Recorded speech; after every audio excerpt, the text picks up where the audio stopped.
So today we're going to talk about social alignment. Are you in alignment socially?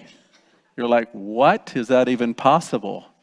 Well, we'll get into a discussion today about that. In your small groups this week, you're going to look at social alignment, spirit, soul, and body. And it's really an interesting topic when you look at the fact that God created us as social beings.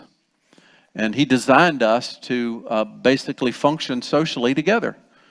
And yet sometimes we don't think about that in the church, or maybe we head that direction of just being social and we don't get spiritual. Well, it's both.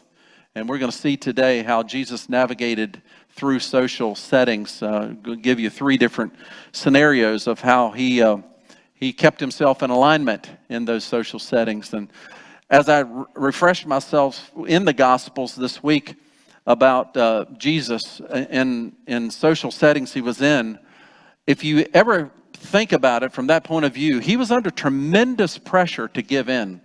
Tremendous pressure to give in to either the religious right or maybe even his own family or even his disciples, even his brothers. There was under the crowd tremendous pressure to bend and to move outside of what God had designed for him in those settings. So it's really a challenge. And of course, we live in a very socially charged climate today. And yet just be encouraged that God will bring our nation and even us as a people. He can bring us through that if we recognize how it's done and do it His way. He'll bring us through that. I want to start this morning asking you a question, and that is, have you ever been a part of a group picture? Been a part of a group picture? What determines whether or not that group picture is a good one or not? What's that? Billy's got the answer. If you look good, right? You look at that group picture, and if you look good, it's a good picture. And if you don't look good, it's a bad picture. You look at yourself and you're looking away or you're looking down or you got your eyes closed. Oh, that's a bad picture. But if you look good, everybody else could look like mud. But it's a great group picture because I look good. That's so true, isn't it? It's the other thing that's interesting is that when we go into a group of people, that all the time when we walk into a room, we think that everybody's thinking about us. And that's simply not true. They're thinking about themselves. They may see you, but they're actually thinking about themselves. And so we walk in a room and think everybody's looking at us and thinking about us and judging us. That's just not true.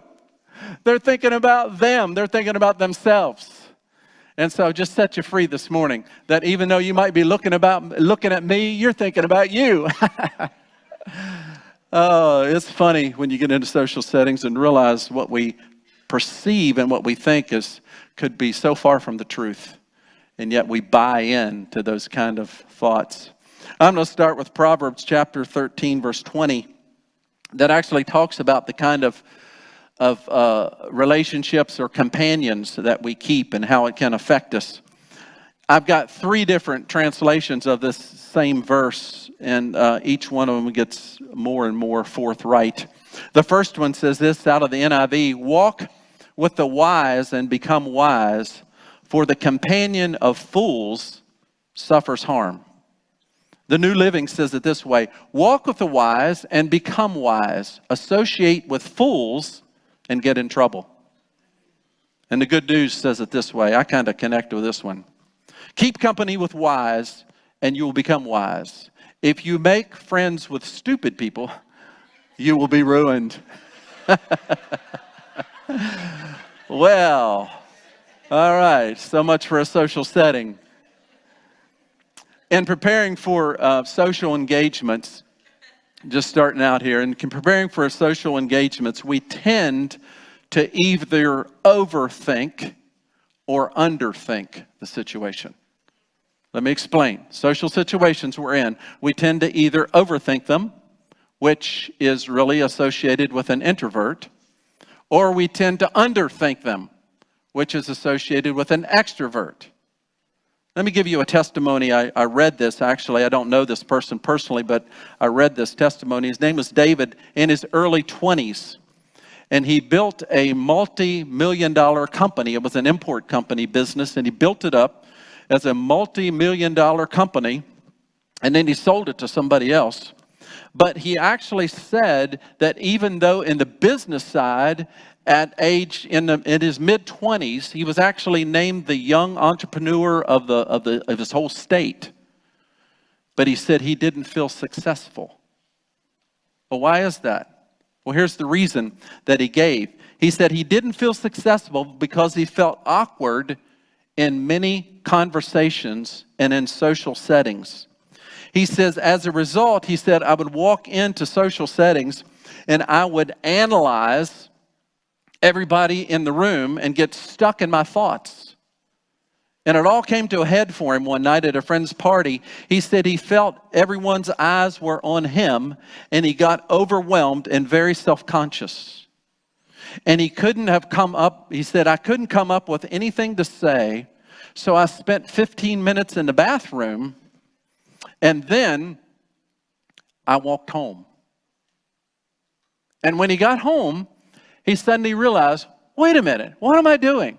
I am so successful in business, built a multi-million-dollar company, and I can't even have a conversation at a friend's party and feel good about it. And then it hit him. He said, why don't I take my analytical ability and actually put that in a social setting and begin to basically decide I'm going to have conversations with people. I'm going to break through my barriers, and I'm going to decide to be just as successful in a social setting as I am in a business setting. And that's what he did. You see, the fact, maybe you can relate to that, but overthinkers tend to think about stuff, and they think about why they're thinking about stuff, and they think about why they're thinking about why they're thinking about stuff. Our thinking can stifle our decision because there's so many options to choose from.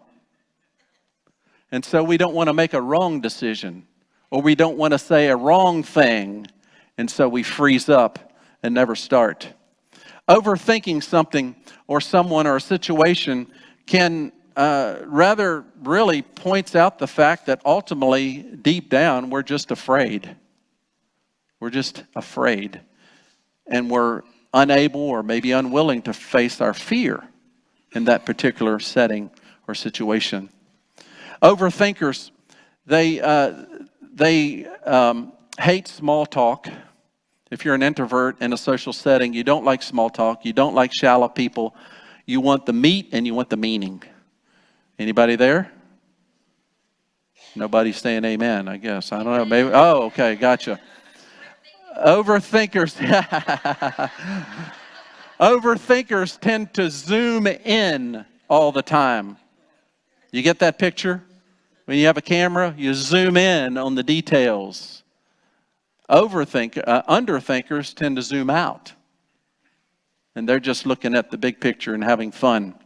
Instead of trying to figure out something that is maybe, if you tend to overthink things all the time in a social setting, maybe you just need to enjoy the moment. Just enjoy the moment. Well, let's talk about underthinkers a little bit, or extroverts.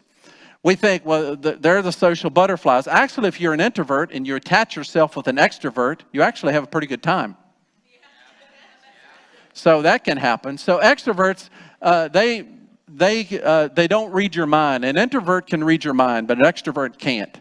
They need to be told clearly what's going on and what is not going on. That's just the way it works. Underthinkers, oftentimes it's not that they don't mind silence, it's just that they enjoy talking. And so, the fact is, it's not like they don't mind. Extroverts, they do like to be alone at times. Extroverts can be shy in public setting, but they just enjoy people. They get life from people, and they enjoy talking, and they're not there to kind of zero in on the details. They're there just to have fun and enjoy the moment and hang out with people. Now, here's the question. Do you think that Jesus was an introvert or was he an extrovert? Was he both or was he neither? Great question, huh? Because as I read social settings that Jesus in, there were times that he deliberately said, we need to pull away and get some prayer time, even himself. And there were other times that he went to the crowd, and then the crowd followed him, and he ministered to the crowd. And there were other times he said, we got to get away. We got to be by ourselves. So he really, in social setting, he exhibited both that were happening in his life. But I think there's something even way deeper than that Jesus was into. He wasn't an extrovert or an introvert. I believe as we get to number 2, that he was authentic. He was authentic. Our social goal should be to engage in authenticity.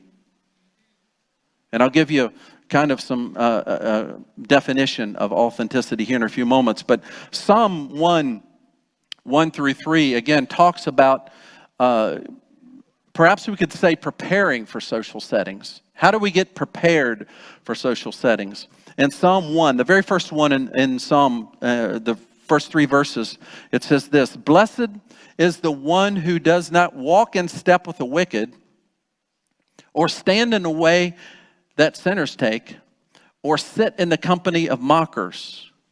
But those whose delight is in the law of the Lord, who meditates on his law day and night, that person will be like a tree planted by streams of water, which yields its fruit in season, and whose leaf does not wither. Whatever they do prospers.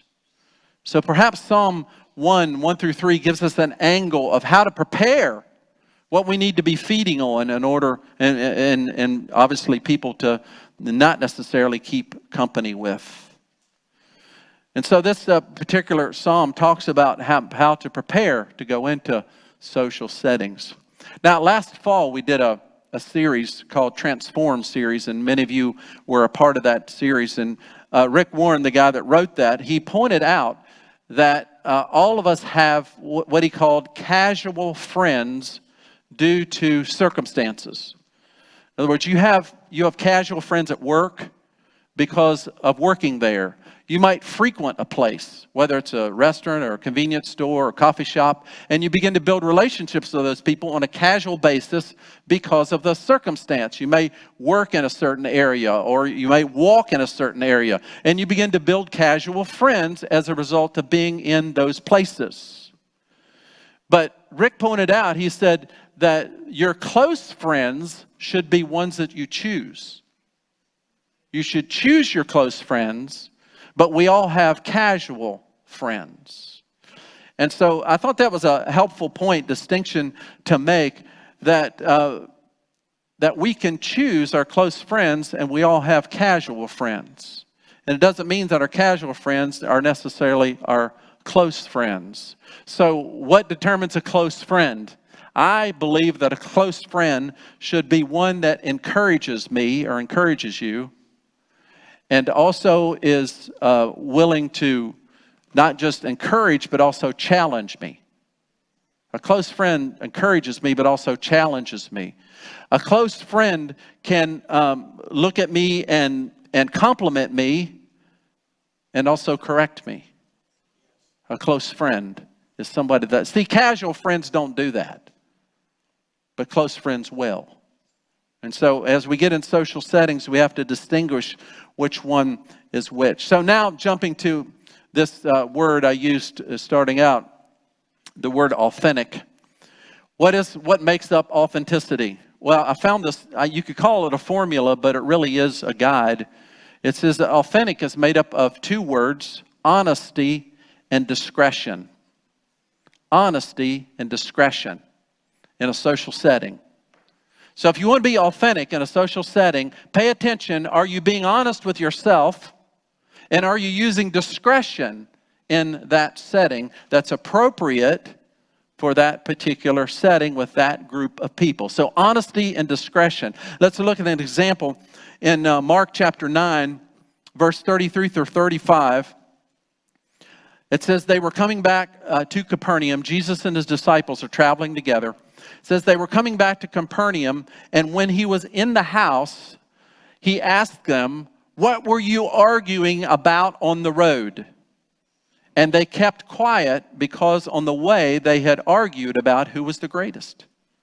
And sitting down, Jesus called the 12 and said, "Anyone who wants to be first must be very last and the servant of all." See, that's an example of honesty and discretion. Jesus obviously heard them arguing. It says in Scripture they were arguing. So their voices were raised. They obviously weren't having a gentle conversation. They were at one another, and he didn't bust them on the road. But when they got back to the house, he said, "Hey," maybe he didn't bust them on the road because other people were around, and he thought it's not appropriate. He used discretion. But when they got to the house alone, he busted them. He said, "Let's get honest about this. What were you arguing about on the road?" And they were all like, he said, "You're arguing about who is the greatest. Let me tell you who's the greatest. It's not a title someone puts on you. It's when you're willing to serve at the least popular place. That's what makes you great in the kingdom." He got real honest. He used discretion in order to bring his disciples along an understanding of what it means to be a great leader. To be authentic means to be honest about what you think, feel, and believe, and respectful and in a respectful and appropriate way with regards to the social setting and circumstances. Let me read that again. To be authentic means to be honest about what you think, feel, and believe in a respectful and appropriate way with regards to the social setting and circumstances. Mark White, a psychologist, says this: "Honesty and discretion are twin virtues that work together, and they must moderate each other." Confidence coach Susie Moore points out that there are many facets of your personality. So being yourself doesn't mean that you behave exactly the same way all the time. In other words, you don't have to stop being yourself to be socially versatile. You can simply express part of yourself that is the most fitting for the circumstances you're in. You know, you go away and they say, well, they weren't themselves. They weren't themselves in that setting. Well, maybe the way that they chose to express themselves is still within the realm of who they are, but it was something you've never seen before. Obviously, we have social settings that Jesus was in that the way he expressed himself was outside of the norm of what people was expecting. They weren't expecting to turn tables over and run out the money changers in the temple. They weren't expecting him to call the Pharisees whitewashed tombs and vipers. They weren't expecting that, but that's what he did. He was real honest and he was authentic. And he used discretion of when he said in the settings that he was in. And so even Jesus, he pushed the social norms in ways that people were not comfortable with. And yet he was true to who he was and who the Father says that he needed to be. So being socially authentic could play out this way. This is one example. Your friends want you to do something that you're either morally opposed to or simply don't enjoy. What do? You speak up about it, and then if they choose to do it, you can either do something else or go home. You see, being honest in a social setting with discretion means that you can express who you are, but you're not forced to be someone else. You're still true to yourself, not forced to be someone else. I remember one of my children, I think it was after high school, a couple of friends were getting together and they said, "Hey, why don't you come over? Let's hang out." And as I understand, he went and he came back. I was like, well, that was pretty quick. He said, yeah, Dad, I went into the room and everybody was on their cell phones all around the room, and everybody was on their cell phones. He said, I came to socialize and hang out, and I was there 5 minutes and nothing changed. Everybody was on their phone. So I just came home because that's not what I came there for. You see? We don't have to cave in to the social setting we're in. We can be who we are. And if it's different than what we expect, we can either choose to adapt or we can choose to leave and be who we are and be okay with it. So, finding out who you are and your social fit, it really is, sometimes it's a learning process, obviously, that we get in. And this simple guide of using honesty and discretion, I think, is a key thing as we get into situations. Let's look at number 3. What's needed to stay aligned with God while in a social setting? What's needed to stay aligned with God while being in any social setting? In your small groups this week, you're going to look at a different angle of this, but equally important. We're going to hit a different angle here this morning. Psalm 51, 12 and 13. David is talking. Listen to him. He says, restore to me the joy of your salvation and grant me a willing spirit to sustain me. Then look what happens. David says, when I'm grounded, when I have the joy of my salvation, when I am willing to obey you regardless, when you come in and sustain me, look what happens. He says, then I will teach transgressors your ways and sinners will turn back to you. David says, when I'm grounded personally, then I'm going to affect others that they will want to follow you because of the way that I'm grounded. And he cried out to the Lord, establish me in who you are so that I can teach others. Here's 3 things that we're going to look at this morning, and we're going to actually use Scripture as a way to, I'm not sure who these glasses are, but we won't try them on. We'll use these other ones here. So somebody's invading my pulpit with their glasses. All right, so here's 3 things that we're going to look at today about just staying aligned socially, and we get in different settings. The first is to settle your core morals and values. Settle your core morals and values. Let's look at Luke chapter 7, beginning of verse 36. And I want you to, with that point in mind, I want you to kind of look at this particular passage I'm going to read and see how Jesus kept his morals and values in line, even though he was tugged to compromise or maybe do something different. Here's what he says. Now, one of the Pharisees invited Jesus to dinner with him, so he went to the Pharisee's house and reclined at the table. When a woman who had lived a sinful life in that town learned that Jesus was eating in the Pharisee's house, she brought an alabaster jar of perfume, and as she stood behind him at his feet weeping, she began to wet his feet with her tears. And when he wiped them with her hair, then she wiped them with her hair, kissed them, and poured perfume on them. When the Pharisees who invited him saw this, he said to himself, this man were a prophet. If this man were a prophet, he would know who was touching him and what kind of a woman she is. She is a sinner. And Jesus answered him, Simon, I have something to say to you. Tell me, teacher, he said. 2 men owed money to a certain moneylender.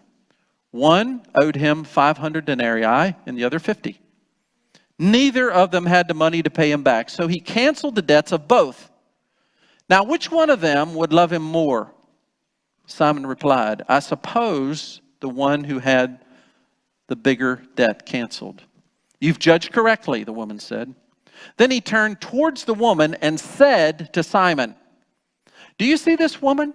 I came into your house and you did not give me any water for my feet, and she wet my feet with her tears and wiped them with her hair. You did not give me a kiss, But this woman, from the time I entered, has not stopped kissing my feet. You did not put oil on my head, but she poured perfume on my feet. Therefore, I tell you, her many sins have been forgiven, for she loved much. But he who has been forgiven little loves little." Jesus said to her, "Your sins are forgiven." And the other guests began to say among themselves, "Who is this who even forgives sins?" And Jesus said to the woman, "Your faith has saved you. Go in peace." What an amazing social setting. As Jesus is invited to this Pharisee's house, and this woman comes in. They were probably on an outdoor porch, I would imagine. There are probably other people watching. They're reclining at the table. They're not sitting in chairs. They're actually laying sideways, so his feet is behind him. And this woman walks in, obviously with a soiled reputation in town, and she begins to cry and weep and pour this perfume on his feet and kiss his feet and dry his feet with her hair. And she's doing all this, and obviously the Pharisee and those watching and Jesus are seeing all this unfold. And the Pharisee, who essentially lifts up principle above people, lifting up principle above people, says if Jesus really knew, he's not a valid prophet, because if he knew who that woman was, he wouldn't let her touch him. That's what he's thinking. Maybe he was saying that to himself. You see, the Pharisees' understanding of holiness is you need to stay separated. Stay separate. Don't let him touch you. Don't intermingle. But Jesus' view of holiness is let the love of God flow through you into them, that it washes out their sin. That's his view of holiness. It's not the stay separate. It's actually get up next to them, that the love of God in you flows out and pushes away the sin that's there. That's Jesus' view. He's in this setting. Obviously, Jesus is holy. God is holy, cannot tolerate sin. But yet in this setting, he put the person above the principle. The Old Testament said, stay separate. Jesus said, what she's done isn't getting into me, because I'm so filled with the Father that what's filled with me is going to get into her. And as that happened, and then he gives this illustration about debt, 500 versus 50. Neither had the ability to pay. And the landowner or the money lender forgave both. And he said, you know, when you realize how much you've been forgiven, you love much. And if you don't realize how much you've been forgiven, you'll love little. I mean, talk about authentic. He was authentic, wasn't he? Jesus was honest, and he used discretion. He did what was right in the setting. He found a teaching moment, and he brought the Pharisee up to another level. You see, Jesus was grounded in his morals and values. And so if you and I are grounded in our morals and values, then when we get into social settings, wherever it's at, whether it's friends or parties or work or break room talk or whatever, if we're not grounded in who we are, then their stuff is going to come onto us and maybe get into us. But when we are filled with an understanding of Christ in us and how he wants us to then be filled with him and flow out to them, then we can be in those settings and not be impacted or overrun or fearful, because God's flowing out of us and their stuff is not flowing into us. The second thing that Jesus did in social settings was he set boundaries. He set boundaries. And if you see in chapter 8, Luke chapter 8, beginning of verse 19, in this particular case, he set boundaries with his own natural family. It says, now Jesus' mother and brothers came to him, but they were not able to get near him because of the crowd. And someone told him, "Your mother and brothers are standing outside waiting to see you." And he replied, "My mother and brothers are those who hear God's word and put them into practice." Jesus set a boundary with his own natural family. Now, I'm not saying you punch your family to friends, I'm not saying that. But what was happening here is that Jesus says, I've been mandated to speak to this crowd, and my family and my understanding is here to take me away from what God has told me to do. And therefore, I'm going to finish this and maybe then talk to them, but they're not going to pull me out prematurely.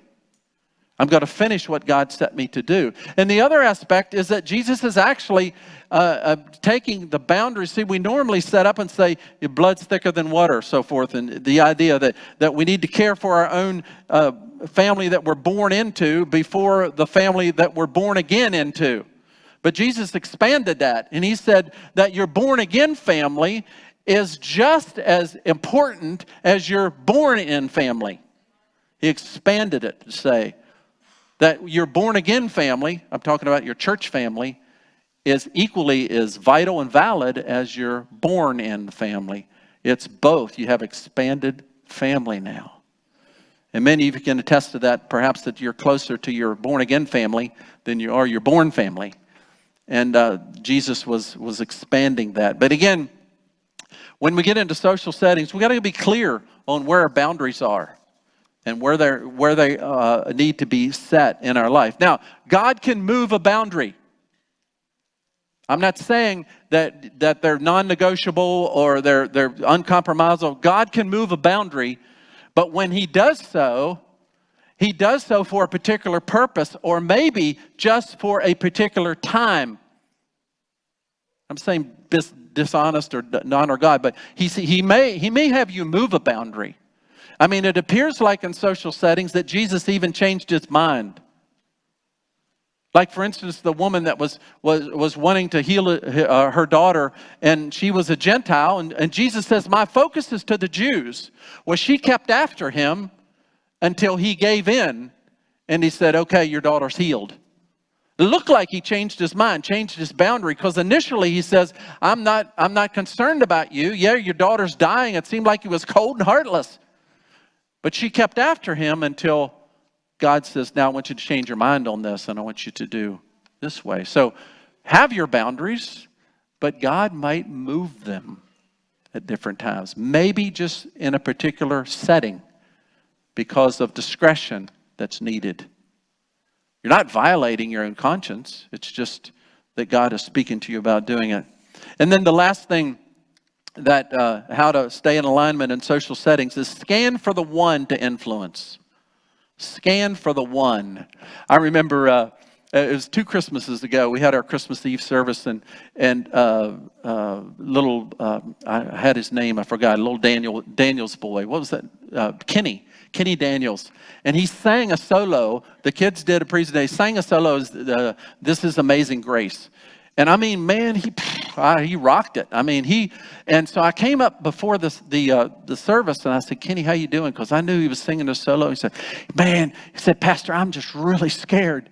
And I said, Kenny, just relax. I said, just pick out one person to sing to, whether it's your mom, whether it's your dad, or Jesus. Don't worry about the crowd. Just sing to one person. Can you do that? He goes, okay, I can do that. And he did an amazing job. But sometimes, we get overwhelmed by the crowd. In reality, we just need to pick out one person to talk to. And that's it.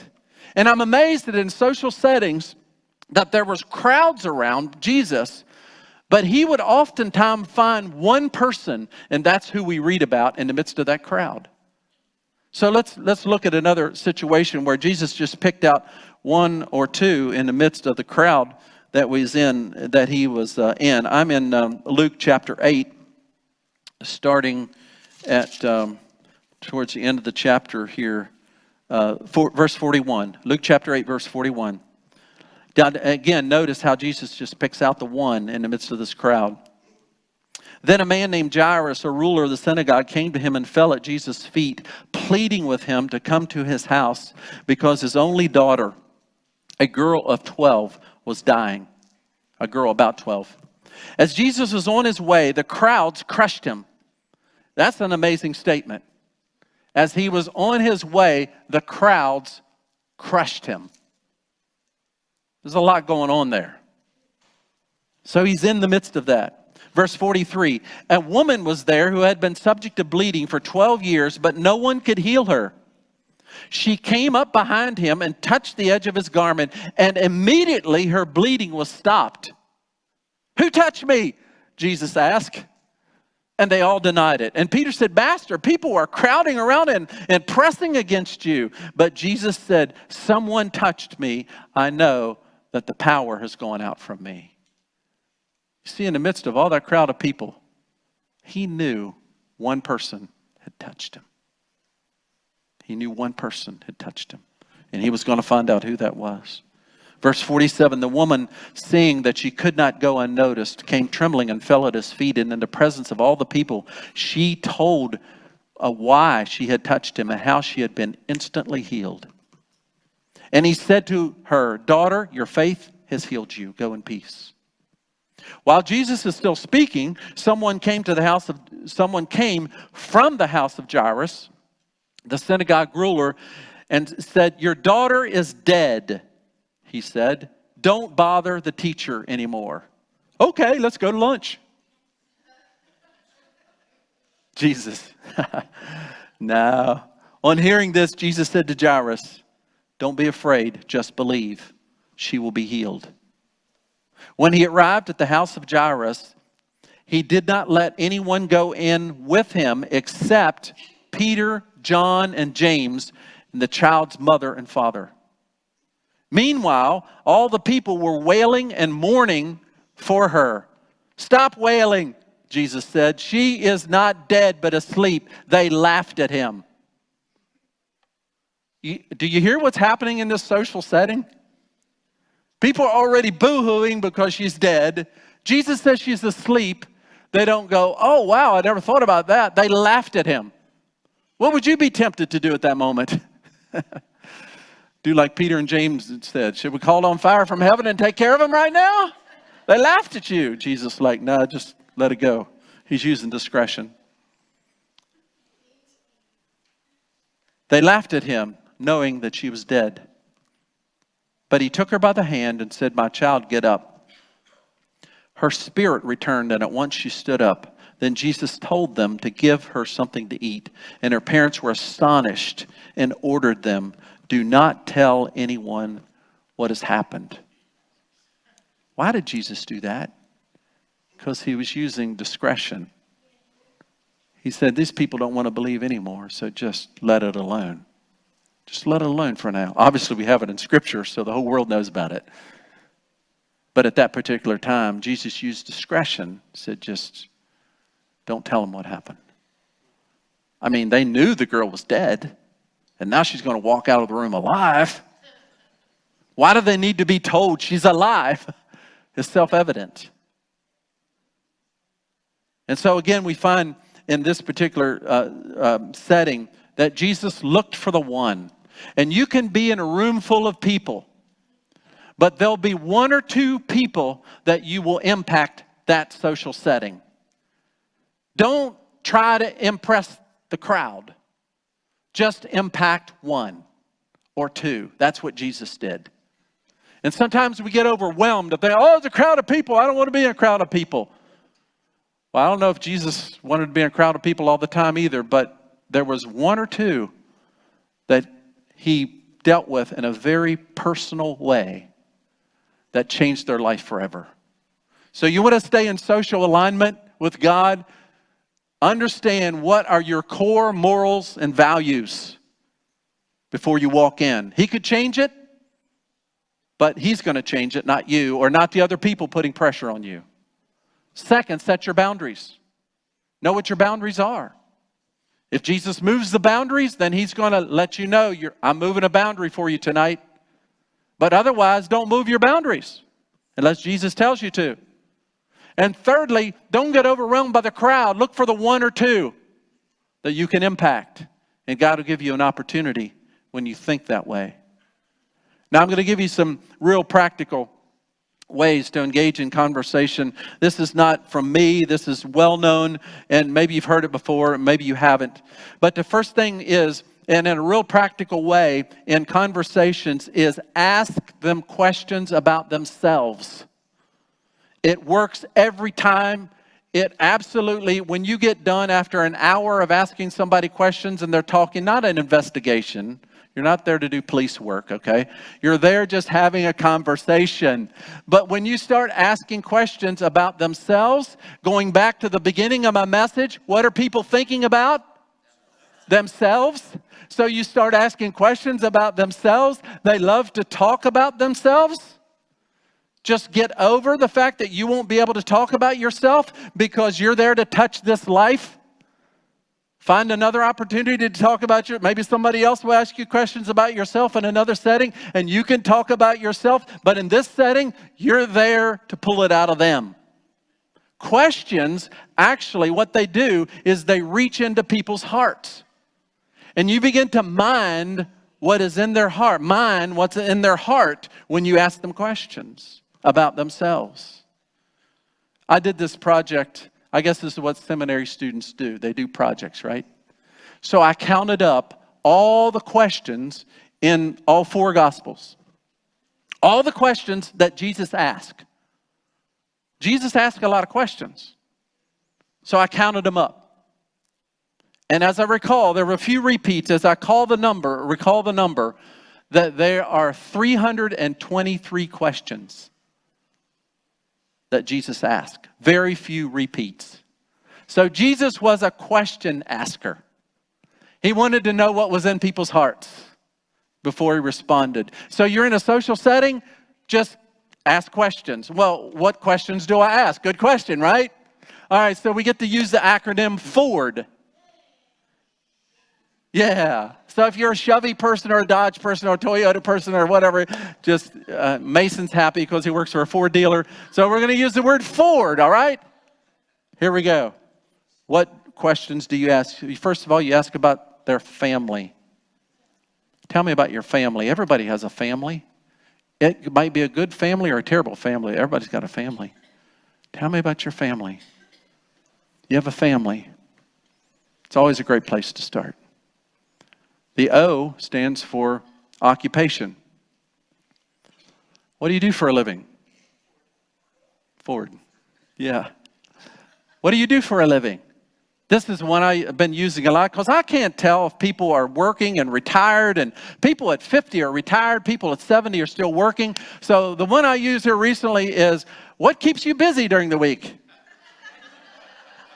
You know, that just catches them all. I don't have to get in trouble. Are you at home? Are you working outside the home? Are you retired? What keeps you busy during the week? That's a great one.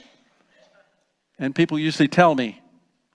The R stands for recreation. Maybe another word is, how do you relax? Recreation. Everybody has some way they relax. It's different for everybody. Somebody's playing video games half the night. Man, that just stresses me out watching. Much less playing. But people relax through video games. Whatever. They might have a hobby. They might have something they do.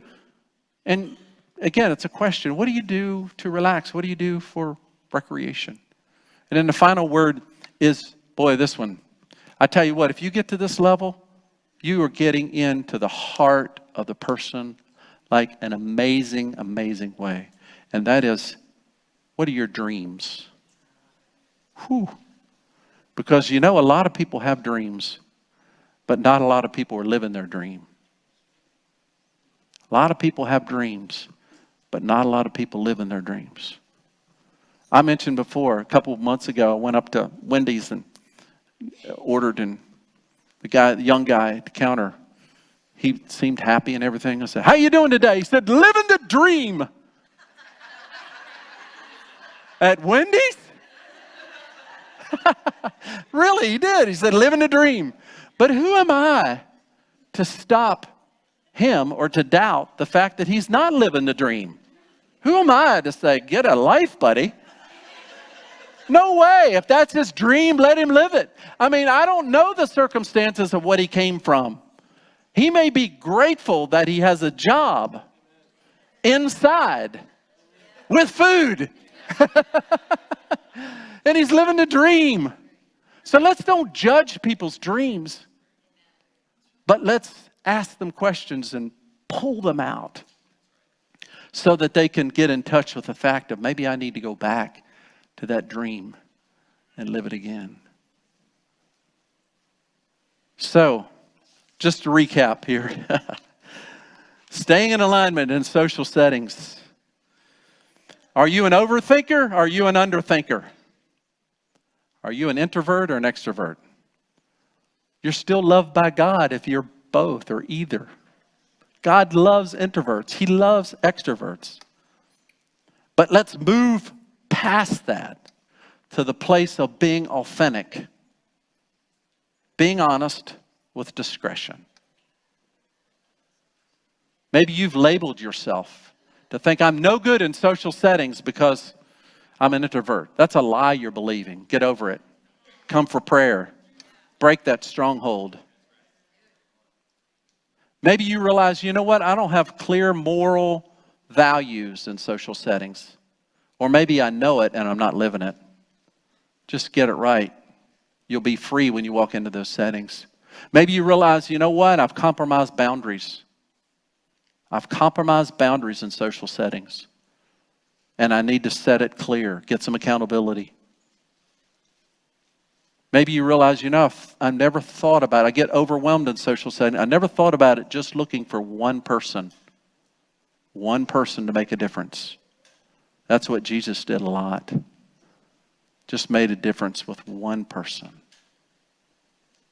Let's pray.